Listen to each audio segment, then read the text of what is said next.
Good evening and welcome to the Channel Studios here in London with your international news around the world in 5. So let me introduce and welcome back to Davos the President of the United States, Donald J. Trump. The US President Donald Trump says he is seeking immediate negotiations to acquire Greenland. In an hour-long speech, he told world leaders at Davos that he wouldn't use force to take the island, which on several occasions he confused with Iceland. Mr. Trump previously said he would add a 10% tariff to goods from 8 European countries that opposed his plan to take over the Danish territory. We never asked for anything. And we never got anything. We probably won't get anything unless I decide to use excessive strength and force where we would be, frankly, unstoppable. But I won't do that. Okay? Now everyone's saying, oh, good. That's probably the biggest statement I made, because people thought I would use force. I don't have to use force. I don't want to use force. I won't use force. All the United States is asking for is a place called Greenland.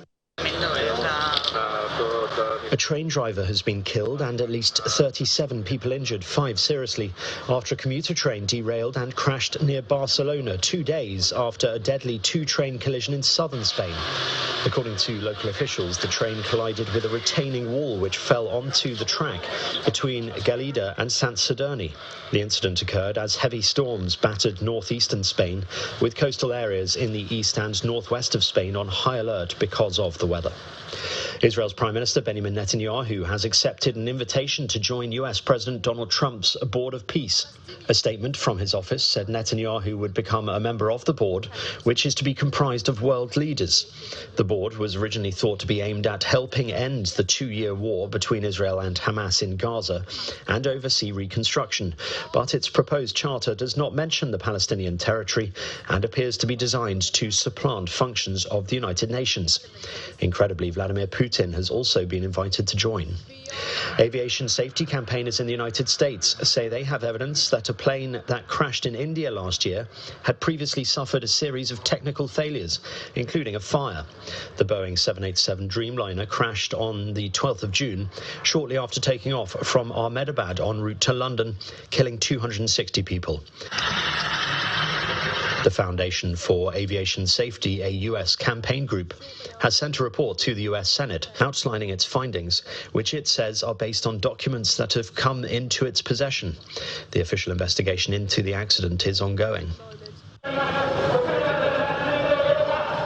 The man who killed Japan's former Prime Minister Shinzo Abe has been sentenced to life in prison, 3.5 years after he shot him dead at a rally in the city of Nara in 2022.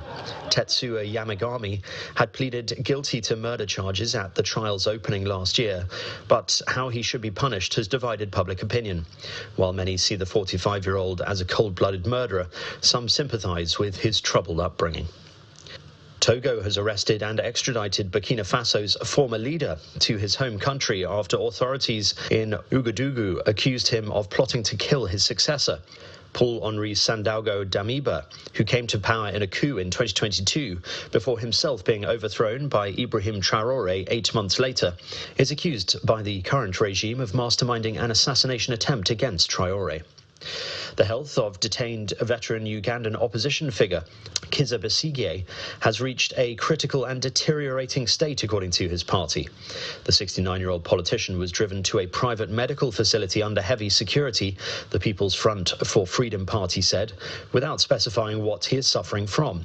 However, prison authorities described his overnight visit to a doctor as a general checkup. Besigye, a former personal doctor to President Yoweri Museveni, has been in detention since November 2024. And Prince Harry has taken to the stand in his High Court battle with the publishers of the Daily Mail newspaper. The Duke of Sussex's case mainly rests on 14 articles published between 2001 and 2013, which he says used unlawfully gathered information. Court documents submitted by his lawyer allege the articles were based on repeated, sustained and covert acquisition of private information that made Prince Harry paranoid. And that's your international news around the world in 5. Now back to the Channel Studios in Lagos.